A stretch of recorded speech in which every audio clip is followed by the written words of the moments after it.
Hello, I'm Katie Cardoan. Welcome to the 7th episode of the 3rd season of the Lunch and Unlearn live stream series, Unlearning the Stories We Tell Ourselves. And today's topic, the procrastination.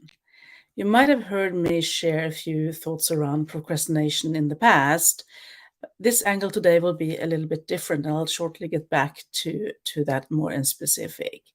Now, if you haven't been attending some of my previous live stream sessions, you will know that, or you probably wouldn't know, that the reason why I'm actually focusing on unlearning as a topic is because I'm really fascinated about what it takes to become good at unlearning. And I really believe we need to become much better at unlearning in general. It takes a lot of time and effort to stop doing things that are not serving us anymore.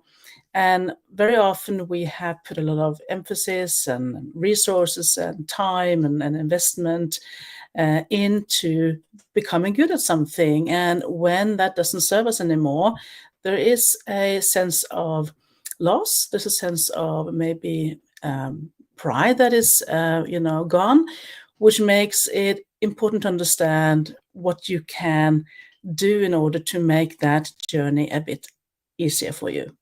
So unlearning is something that normally takes a little bit more effort to become good at compared to learning.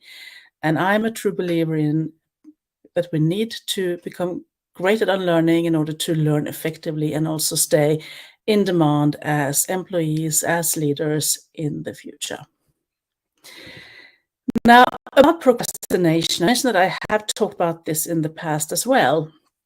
And today I want to use the perspective of actually unlearning feeling bad about procrastinating. And I can certainly relate to myself also when I meet people in my work, people who are maybe between jobs or considering starting their own business. I find that we have, all of us, a tendency to procrastinate certain things. And then we can, of course, discover and explore why that is. And I'm sure that you have come across some of these things for yourself. So it could be that we are actually just lacking motivation, or we find it really daunting or uninteresting to do, which is why we put it on hold, and then we might even be a bit lazy sometimes. I don't really think that's the rationale behind most of procrastination cases. I think there is something else to it as well. And sometimes you will hear people talk about, well, I don't know really where to start. This is just too big a thing, and I need more time before I can start acting. It could also be that we're facing a lot of complexity, afraid of failure. We want to make sure that we are successful, which is why we're putting it on hold, because we're looking for that perfect process and that perfect outcome. And not knowing where to start, that is something that I can certainly relate to a lot. But there's always something, maybe there are a combination of rationales behind why we are procrastinating certain things. And in my case, I know from the past when I went to university, I also had that notion of putting things on hold or procrastinating, maybe preparing for an exam, for instance, until the very last, because I kind of liked that extra adrenaline kick, and I knew I could land that plane, so to speak, and then I got a special reward from myself when I did so, even though I knew the result would probably be better if I did it in a different way, if I used my time effectively, if I distributed my time and prepared more effectively. However, that last minute dancing on deadline reward was really, I would say, something that I was unconsciously then stretching for myself. Maybe there's something in this that resonates with you as well. And if so, make a note, because I will give you some examples of things that you can ask yourself if you face some of these tendencies to procrastination, and you also have this itchy notion about that. If you want to unlearn feeling bad about procrastination and maybe embracing it more. And the reason is there's a lot of information in procrastinating. So why do we procrastinate? That would be typically the first question I'm going to ask you and myself today. And as we are sharing these examples and questions, I want you to pay attention to if some things resonates with you. Maybe there will be a story that you're telling yourself about procrastination or things that you are typically procrastinating. And maybe there are some so-called truths that you can look at and maybe question and change perspective about in order to help you become more comfortable in actually looking at the bright sides of procrastination. So let's go on discover here. Now, I already mentioned the first question that I would like to ask. So when does the procrastination typically occur in your case? So which situations are typically triggering procrastination in your case? In my case, it was typically in the past. It was an exam, for instance, or it was something that I was afraid of failing at. So even though I knew I would be better off in actually doing it gradually, I put it on hold and then I waited until the very last, danced on deadline and landed it. Somehow okay, but I always had the notion that, I could maybe have done a better job. So when you identify those situations where typically procrastinate, that could also tell you a little bit about, why are you procrastinating? What is that situation triggering within yourself? The next question you can ask yourself is actually when you procrastinate, you do something else instead, right? So what is that? In my case, I very often procrastinate and then I start doing things that I do not like doing, but I find them more amusing to do than what I should be doing. So for instance, I could certainly, organize my closet, or I could, go through some paperwork, or I could do some admin stuff that I'm not very fond of doing when I have a choice, but I prefer that as long as I procrastinate what I am having a certain issue with. So what you could ask yourself is, what are you doing instead of when you procrastinate? Because sometimes you don't really know that you're procrastinating, but maybe you will find yourself, okay, now I'm organizing my closet again. What is this really about? What is it that I do not want to do instead? And what is the story that you're telling yourself about that? Now, the third question is about, now you know when it occurs and you have some ideas about the former question here about what you do instead or what you should be doing. So what type of perspectives could be useful for you to unlearn feeling bad about procrastination? Well, one perspective is, of course, that it's a fantastic opportunity to really be intrigued by yourself, to understand, okay, so these are things I typically put on hold, right? And then what I typically do is this. So what type of information is there in that? Could somebody benefit from that? Or could you identify that earlier on and maybe make a tweak to that? Maybe you could add some activities that will bring you towards the goal, towards what you are actually procrastinating.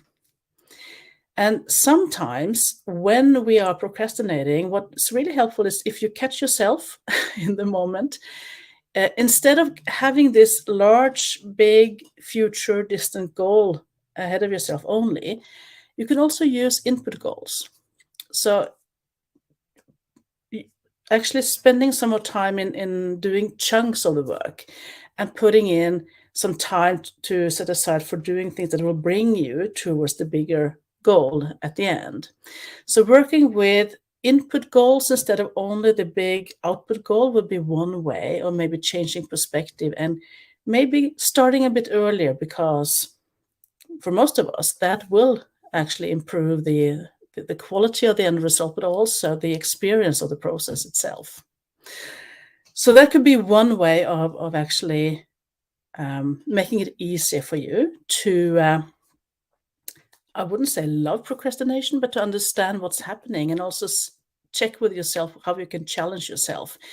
And by doing so, you will actually feel less bad about it. Another thing that you could use as a perspective is actually to make sure that you can see progress throughout. If you have this big goal, the output goal of the things you are going to procrastinate, what could be the milestones along the way? And could you use some kind of a Kanban visual in order to let yourself see the progress more? Typically what I do is, and this is often unconsciously, I move things from one place to the next stage before I gradually move towards end of the full activity, before I can actually maybe see something tangible. So how do you capture those intangible, often milestones along the way? That's another way of looking at how you can deal with things that you are typically procrastinating. And also finding a pleasure actually in using the Kanban principle to move things from different stages towards the end goal. Now, what are the upsides to embracing procrastination more in detail? Well, I would say it's not, to me at least, a goal in eliminating it totally, because I think it's just interesting to see what do I typically procrastinate. And when I discover that people around me do the same thing, maybe it could be helpful. Maybe we could facilitate that process or offer a new perspective. So either if you see it with yourself, you can involve somebody you are trusting, a good friend, or maybe your manager or a good mentor.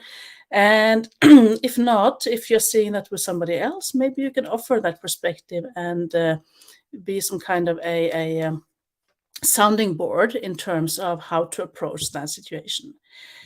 It's totally unnecessary to feel bad about procrastination. There's a lot of information in that space, and this is about actually seeing it, stopping, reflecting about it, and then deciding how to proceed, and maybe see it as a learning opportunity. Maybe the input goals will be helpful. Maybe the Kanban approach will be helpful. I hope you will find something that will work for you and make this whole notion of feeling bad about procrastination less important to you. With that said, those were the 3 questions for today. And I encourage you to reflect about whether this is something that is useful to you, or you could support somebody else around you. Sometimes these things arise when we do not think about them. They just pop up as we are changing environments or doing something else. And this is a great opportunity to be really curious about yourself. So I wish you the best of, I would say, discovery when it comes to learning more about your own procrastination tendency and how you can approach that and feel better about it. If you want to know more about unlearning and the topics that I share in this series, you're welcome to my website, leaderindemand.com, and you will find a lot of other unlearning inspired topics. You'll also find other topics that are interesting to people who are looking to develop, who are looking to make progress, and to also lead themselves in this very agile time and age. Next week, there will be a season finale in this live stream series, the series called Unlearning, the Stories We Tell Ourselves. And the topic for next week and the final episode this season will be the challenge. And I'm going to offer some ways of actually learning how to, or I would say unlearning, how to see a challenge as something that is, I would say, something that is you will try to avoid, something that is seen as, something that you're afraid of assuming. I would love you to approach that from a different perspective, and I hope that you will join for the season finale on that topic. And of course, I will have a challenge for you to consider upon the next season. So with that, I wish you the best of discovery. I wish you happy unlearning, and I'm really curious to see whether something shows up for you. And let me know if you have any ideas for future topics. Please send me a DM if that's the case. With that, happy unlearning and have a great week. Take care.